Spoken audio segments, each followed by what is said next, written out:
할렐루야! 한 주간 평안하셨죠? 우리 함께 마음을 모아서 6월 26일 수요일 저녁 예배를 성부, 성자, 성령의 이름으로 드립니다. 다 같이 사도신경으로 신앙 고백합니다. 나는 전능하신 아버지 하나님 천지의 창조주를 믿습니다. 나는 그의 유일하신 아들 우리 주 예수 그리스도를 믿습니다. 그는 성령으로 잉태되어 동정녀 마리아에게서 나시고 본디오 빌라도에게 고난을 받아 십자가에 못 박혀 죽으시고 장사된 지 사흘 만에 죽은 자 가운데서 다시 살아나셨으며 하늘에 오르시어 전능하신 아버지 하나님 우편에 앉아 계시다가 거기로부터 살아있는 자와 죽은 자를 심판하러 오십니다. 나는 성령을 믿으며 거룩한 공교회와 성도의 교제와 죄를 용서받는 것과 몸의 부활과 영생을 믿습니다. 아멘. 우리 함께 찬송가 92장 하시겠습니다. 92장 찬송가 위에 계신 나의 친구. 예전 찬송가는 97장입니다. 92장 함께 찬양합니다.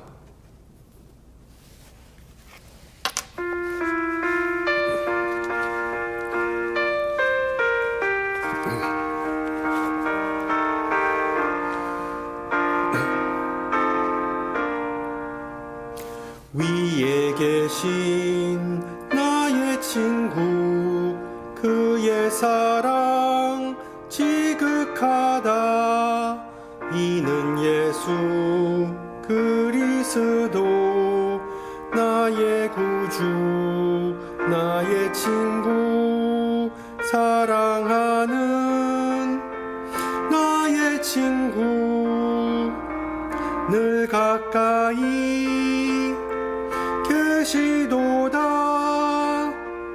그의 사랑 놀랍도다 변함없는 나의 친구 나를 위해 죽으시고 나를 구원하셨으니 기쁨으로 경배하며 찬양하리 나의 친구 사랑하는 나의 친구 늘 가까이 계시도다 그의 사랑 놀랍도다 변함없는 나의 친구 내 맘속에 늘 계시고 영원토록 함께하네 가지 되어 하나 되리 포도나무 나의 친구 사랑하는 나의 친구 늘 가까이 계시도다 그의 사랑 놀랍도다 변함없는 나의 친구 그날이와 황금길에 그의 영광 바라보며 그의 팔로 날 안을 때 만나보리 나의 친구 사랑하는 나의 친구 늘 가까이 계시도다 그의 사랑 놀랍도다 변함없는 나의 친구 아멘. 하나님께서 오늘 저녁 우리에게 주신 말씀 사도행전 8장 26절에서 31절입니다. 제가 가진 성경으로 신약 201페이지입니다. 201페이지 사도행전 8장 26절에서 31절 말씀을 받들어 봉독합니다. 주의 사자가 빌립에게 말하여 이르되 일어나서 남쪽으로 향하여 예루살렘에서 가사로 내려가는 길까지 가라 하니 그 길은 광야라. 일어나 가서 보니 에디오피아 사람 곧 에디오피아 여왕 간다게의 모든 국고를 맡은 관리인 네시가 예배하러 예루살렘에 왔다가 돌아가는데 수레를 타고 선지자 이사야의 글을 읽더라. 성령이 빌립더러 이르시되 이 수레로 가까이 나아가라 하시거늘 빌립이 달려가서 선지자 이사야의 글 읽는 것을 듣고 말하되 읽는 것을 깨닫느냐 대답하되 지도해 주는 사람이 없으니 어찌 깨달을 수 있느냐 하고 빌립을 청하여 수레에 올라 같이 앉으라 하니라. 아멘.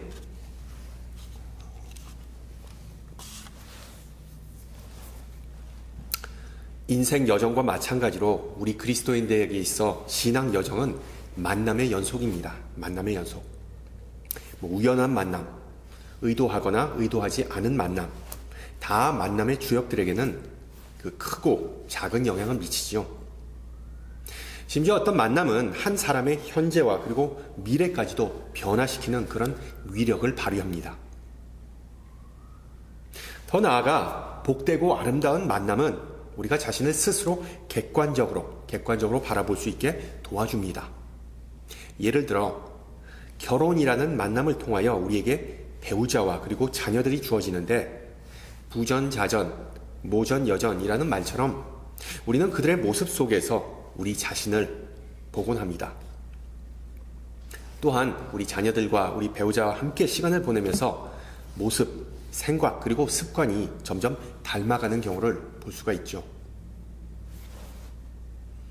그런 면에서 우리 신앙인들에게 있어 가장 큰 복은 바로 예수님을 만나서 우리가 하나님의 자녀로서 참된 자아와 그리고 또한 가능성을 깨닫게 해주는 그런 만남이 아닌가라는 생각을 해봅니다. 세계 위인전에 빼놓을 수 없는 인물 중에 한 명은 바로 헬렌 켈러입니다. 헬렌 켈러. 보지도 못하였고 듣지도 못하였고 말하지도 못했던 그 어린 헬렌 켈러의 인생이 어느 날 송두리째 바뀌는 사건이 있었는데 그것은 바로 앤 설리반이라는 특수교사와의 만남이었습니다. 설리반은 헬렌 켈러를 보면서 절망이 아니라 그녀의 가능성을 보았습니다. 그리고 헬렌 켈러 안에 숨겨져 있던 그 잠재력을 드러내도록 도와주었습니다. 이처럼 좋은 만남은 자신을 발견하는 만남이자 감추어진 자신의 진정한 모습을 세상에 드러나게 만드는 만남입니다.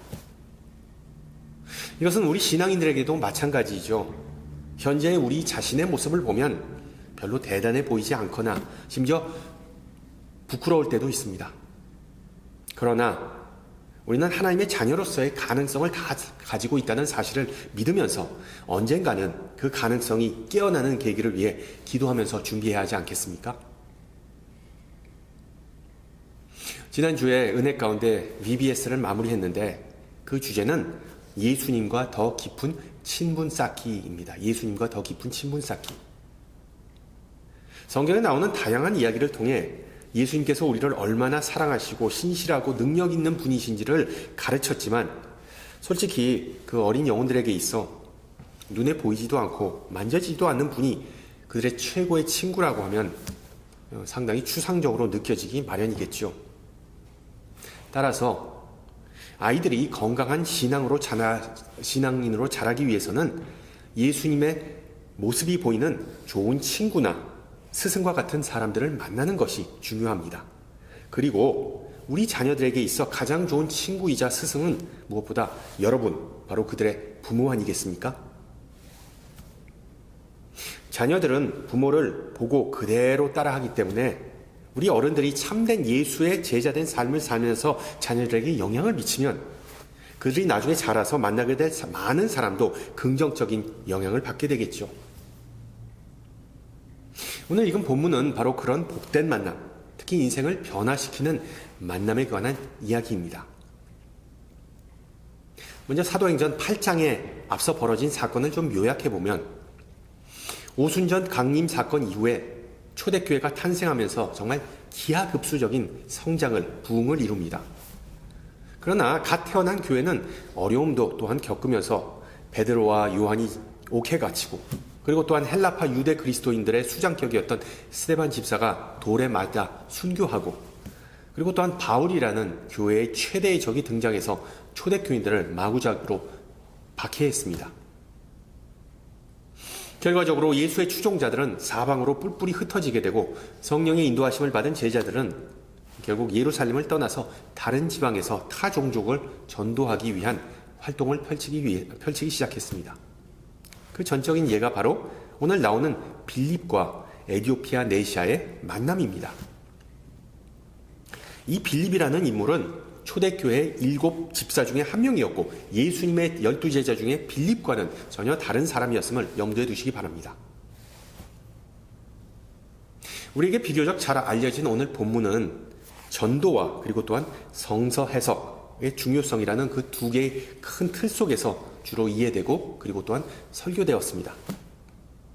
빌립이 전도한 에디오피아 사람이 예수님을 영접하고 복음을 아프리카 땅까지 가지고 갔다는 사실과 더불어 예수 그리스도 없이 구약 성서를 제대로 이해할 수 없다는 사실을 우리에게 다시 한번 알려주는 그런 본문이지요. 그러나 저는 오늘 본문을 통해 앞서 말씀드린 만남, encounter, 만남이라는 관점에서 좀 이 이야기를 살펴보고자 합니다. 여러분, 성경을 통해 계시된 우리 하나님은 과연 어떤 분이십니까? 인간은 계속해서 죄를 짓고 하나님의 뜻을 무시하고 그리고 하나님에게 반항하지만, 하나님은 그렇다고 인간을 내버려 두지 않고 우리를 끊임없이 찾아오는 분이십니다. 우리를 만나기 위해 찾아오는 분이시죠.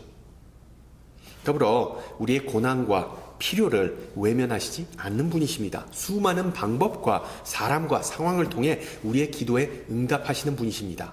그런데 그 중에서 3가지의 대표적인 방법을, 하나님께서 우리를 만나러 오시는 3가지의 대표적인, 그보다 훨씬 더 많지만 3가지의 대표적인 방법을 놓고 좀 생각해 보고자 합니다.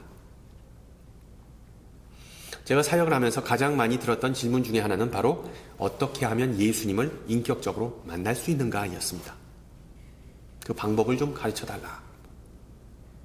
솔직히 저도 아직 이 부분을 놓고 씨름하고 있습니다.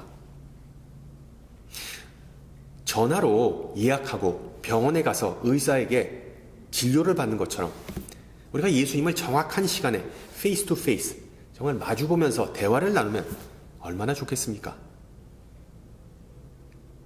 물론 우리가 나중에 천국에 가서 다 그렇게 할 수 있을 거라고 사도 바울은 말하지만, 우리가 이 땅에 살면서 좀 하나님과 소통하고 싶은데 어떻게 하나님과 만남을 가지고 또한 그리고 원활한 소통을 할 수 있을까요?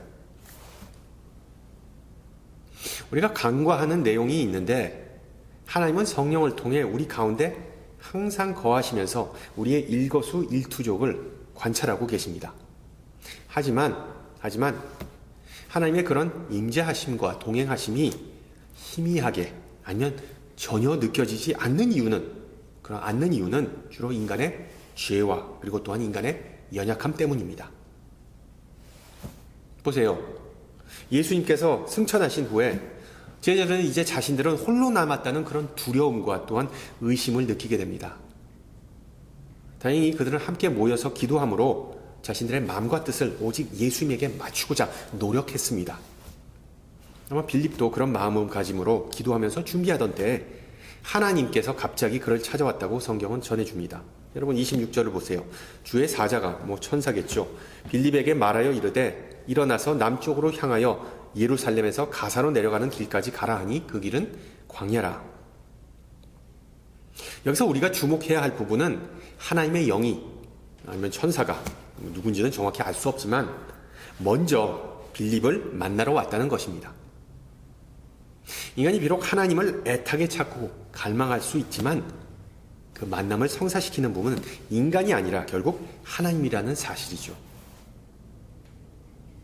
물론 우리에게는 하나님의 말씀이라는 그 계시가 이미 주어졌기 때문에 우리가 무슨 구약시대의 모세나 예언자들처럼 하나님과 대면하면서 직통 계시를 받는 경우는 거의 없습니다. 물론 사이비들은 그런 경우가 허다하지만,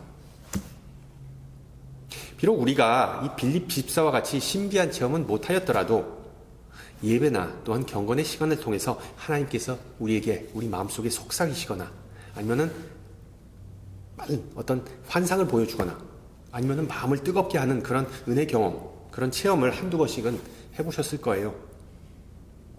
그리고 때로는 그런 영감이 너무나 명백하고 그리고 또한 확실해서 하나님의 뜻이 잘 이해되는 때도 있는데 오늘 빌립의 경우가 그러했습니다.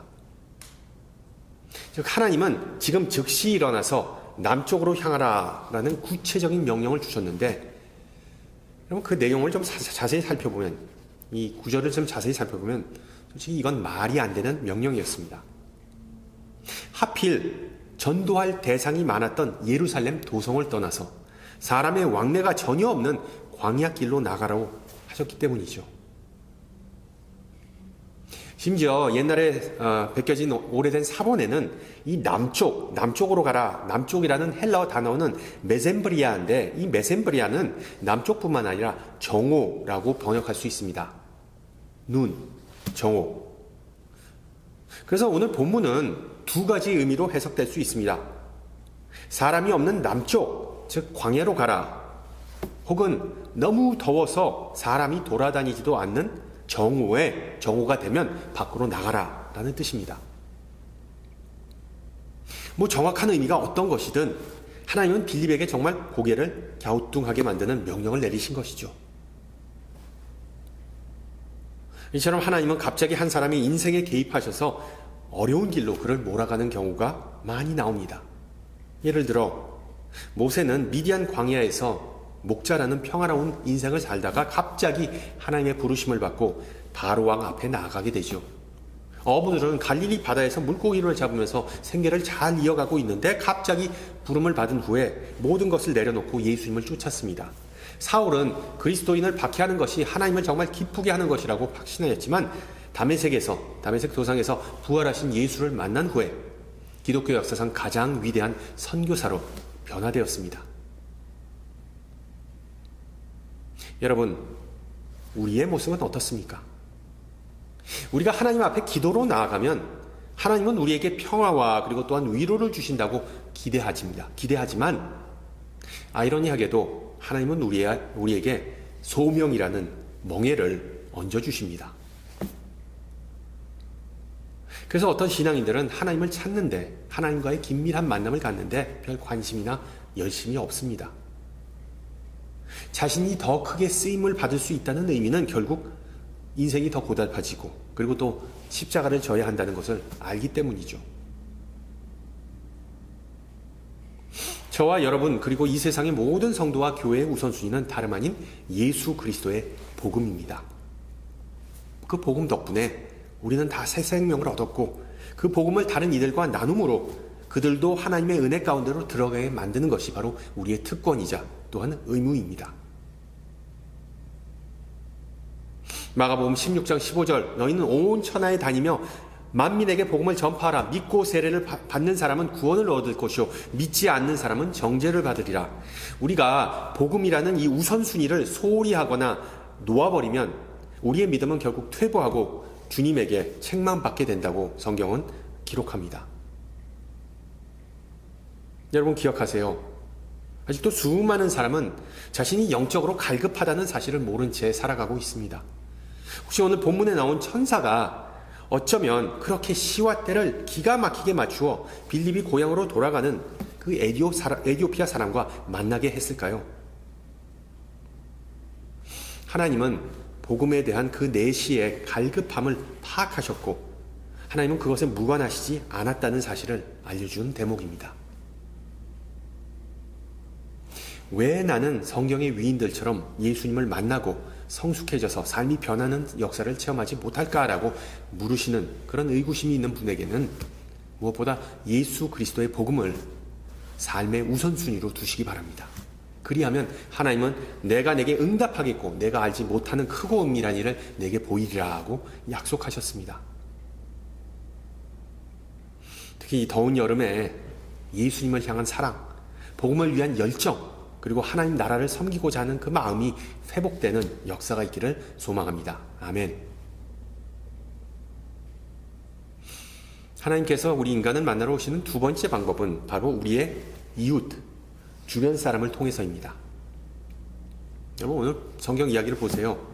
하나님께서는 빌립과 그리고 또한 넷이라는 전혀 어울리지도 않고 접점도 없는 사람들을 만나게 하십니다. 바꾸어 말하면 하나님은 비슷한 사람들의 만남보다 상이한 사람들의 만남을 통해서 역사를 이루어 가신다는 것이죠. 마찬가지로 우리가 하나의 신앙 공동체, 교회 공동체가 된 이유는 우연이 아니라 섭리입니다. 제가 누누이 말씀드리지만 하나님께서 우리를 교회로 먼저 부르신 것이지 우리가 교회가 되기 위하여 먼저 나선 것이 아니죠. 전혀 다른 사람 둘이 서로 만나서 어떻게 합력하여 선을 이루는지 본문 27절을 보세요. 빌립은 에디오피아 사람 곧 에디오피아 여왕 간다게의 모든 국고를 맡은 관리인 네시를 만나는데 우선 사도행전의 저자 누가는 그 네시의 사회적 지위를 높게 평가합니다. 왜? 마차를 타고 여행하면서 구약의 두루마리를 몇 개씩이나 가지고 다닐 만큼 부유한 사람이었기 때문이죠.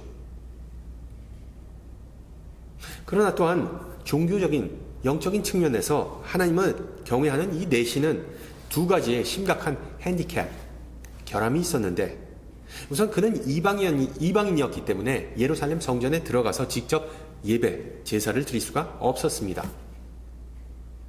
둘째로 고환이 상한 자나 음경이 잘린 자는 여호와의 총회에 들어오지 못하리라는 신명기 23장의 기록처럼 내시는 그 신체적 결함 때문에 하나님의 온전한 백성으로 인정받지 못하였습니다. 이 세계 지도를 보면 에디오피아와 이스라엘은 서로 상당히 멀리 떨어져 있습니다. 적어도 한 2,500마일, 2,600마일이라는 그 사막과 광야를 가로질러야 했기 때문에 당시로서는 마차를 타고서라도 적어도 한 두세 달은 넉넉히 걸리는 상당히 길고도 먼 험난한 여정이었습니다. 그래서 아마도 이 내시는 정말 큰 마음을 먹고 일생일대의 순례 여행으로 자신이 맡은 내정을 뒤로 다 한 채 여행을 떠났는데 막상 목적지에 도착하고 보니까 자신의 피부색과 그리고 또한 신체적인 결함 때문에 하나님에게 예배하고자 했던 계획이 수포가 되었습니다. 단순히 그는 부정하고 이방인이었기 때문에 하나님을 만나 예배하지도 못하였고 하나님의 백성들과 함께 어울리고 교제하지 못하는 그런 안타까운 상황이 발생한 것이죠. 빌립은 영적으로 배고프고 그리고 또한 상처받은 사람을 외면하지 않고 그에게 다가가서 그리스도에게로 인도하였습니다. 첫걸음은 항상 어려운 법이죠. 그래서 성령께서 빌립에게 수레로 가까이 나가라라는 구체적인 명령을 그에게 내렸고 또한 빌립에게 있어서는 그런 명령이 좀 꺼림직했을 법도 합니다. 성격이 내성적이거나 아니면은 외향적이거나 우리는 모두 다 그리스도의 몸된 교회를 세우라는 사명을 받았기 때문에 비록 안면이 없더라도 하나님의 피조물인 타인에게 관심을 보여야 한다고 성경은 가르쳐 줍니다. 몇 주 전에 말씀드렸듯이 펠로십, 교제의 참된 의미는 나와 다른 사람은 다 똑같은 존재이다. 다 같은 식구이다. 라는 그런 믿음에서 시작합니다. 주변에 있는 이에게 먼저 시선을 돌리고 작은 관심을 표현함으로써 전도의 열매와 더불어 신앙의 열매를 맺는 귀한 역사가 발생합니다. 마지막으로 하나님은 말씀을 통하여 우리를 만나시고 말씀을 통하여 만남을 이루십니다. 오늘 본문을 보면 성령의 인도하심을 받은 빌립은 마차로 급하게 뛰어가서 내시가 이사야서 두루마리를 읽고 있는 것을 듣게 됩니다. 왜 하필이면 하나님께서 이 내시의 마음을 움직이셔서 그 많은 구약의 책 가운데서 이사야서를 유독 읽게 하셨을까요? 실제로 이사야서만큼 이방인과 내시가 같이 소외된 자들에게 용기와 그리고 또한 위로를 주는 책은 없습니다. 무슨 말인가 하면 이사야서 56장을 보면 나의 안식일을 지키며 내가 기뻐하는 일을 선택하며 나의 언약을 굳게 잡는 고자들에게 그러니까 내시에게 그리고 안식일을 지켜 더럽히지 아니하며 나의 언약을 굳게 지키는 이방인마다 하나님은 그들에게 그러니까는 고자들과 그리고 또한 이방인들에게 복을 주신다고 이사야서에 기록하셨습니다.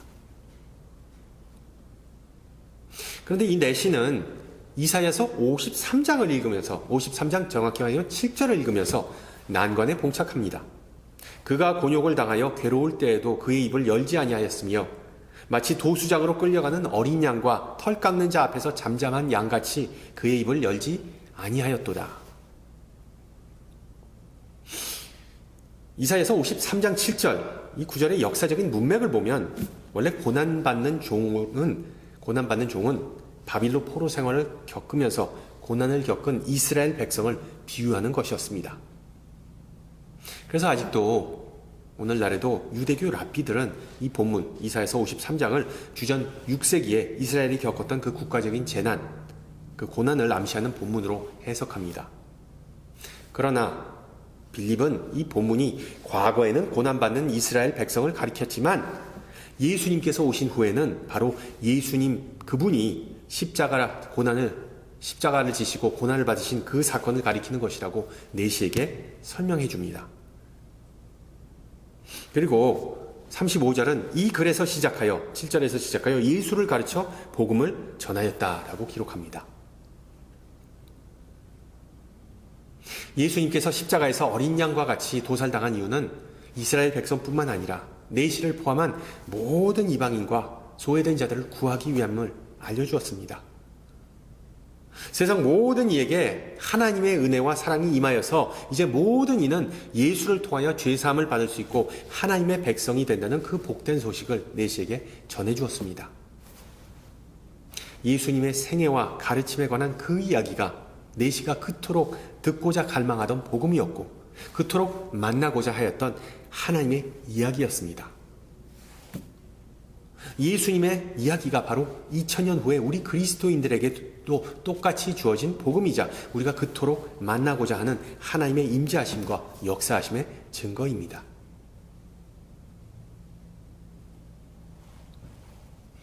우리가 성경 공부나 소그룹 모임을 통해 하나님의 말씀을 배우는 것은 결코 성경 지식을 넓히고자 하는 것이 아니죠. 이해하기만 위한 것이 아닙니다.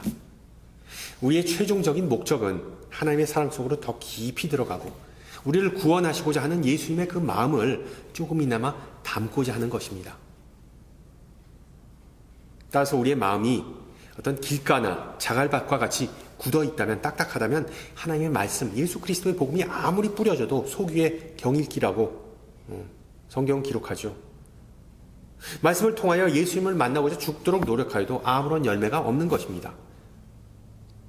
그렇다면 우리의 마음밭이 옥토와 같이 변하여 말씀과의 만남을 통하여 정말 풍성한 열매를 맺기 위한 비결은 무엇이겠습니까? 그 무엇보다 하나님의 말씀을 대면하는 이 마음의 자세가 가장 중요합니다. 미국 남침내교 신약학 교수인 조나탄 페닝턴은 성경 읽기에 대해 다음과 같은 통찰을 제공해 줍니다. 들어보세요. 성경을 하나님의 말씀으로 제대로 읽기 위한 가장 핵심적이고 결정적인 요인은 바로 하나님, 그분에 대한 공손한 마음이다. 성경을 읽으면서 하나님을 만나기 위해서는 우리가 성삼위일체 하나님에게 겸손하게 나가면서 성경을 단순히 머리로 이해하는 것이 아니라 무릎 꿇은 채 본문이 우리에게 읽히는 것을 갈망하는 그 자세이다. 그 마음이다. 실제로 성경을 읽는 것은 하나님을 찾는 노력이지만 우리가 하나님을 찾는 것이 아니라 하나님께서 우리를 찾아오시는 것이다. 성도 여러분, 교회의 모든 기치체가 기본을 충실히 하는 그것이야말로 우리의 영혼이 거듭나고 교회가 부흥하는 비결이 아니겠습니까? 지난주에 말씀드렸듯이 우리 신앙인은 세상 사람의 기준이나 기분을 맞춰줄 필요가 없습니다. 우리는 오직 예수 그리스도에 미쳐 사는 사람들이기 때문입니다. 예수 그리스도를 주님, The Lord로 고백하는 사람들이기 때문이죠. 예수님처럼, 그리고 오늘 본문에 나온 빌립 집사처럼 세상 속으로 가서 사람들에게 기이하고 멍청하다라는 소리를 듣는 것, 그것이 바로 복음의 기본에 충실하고 초대교회의 정신을 회복하는 것입니다. 항상 복음을 사모하고 내시와 같이 소외된 이에게 관심과 사랑을 베풀고 무엇보다 하나님께 감사하고 찬양하는 데 힘을 다하면 우리의 신앙의 기본기는 더욱 튼튼해지고 교회 공동체는 자연스럽게 칭찬을 받기 마련입니다. 그리하여 평범한 일상 가운데에서 우리를 만나주시는 그 하나님의 은혜와 축복이 넘치기를 소망합니다. 함께 기도합니다. 귀하신 주님, 이 더운 여름에 늘 변하지 않는 사랑과 은혜를 우리에게 부어주심을 감사드립니다. 또한 바쁜 일상 속에서도 주님을 따르면서 제자의 삶을 살고자 노력하는 우리에게 성령을 부어주심을 감사드립니다. 그리고 주님을 더 깊이 알고 주님을 더욱 사랑할 수 있게 우리에게 말씀을 전해주심을 감사드립니다. 오늘 배운 말씀을 통해 만남의 중요성을 다시 한번 배웠습니다.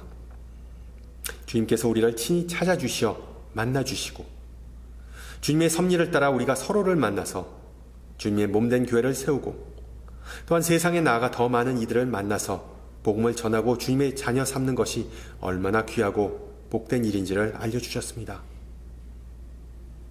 그러나 부끄럽게도 맡겨주신 이 사명을 잘 감당하지 못하였음을 또한 고백합니다.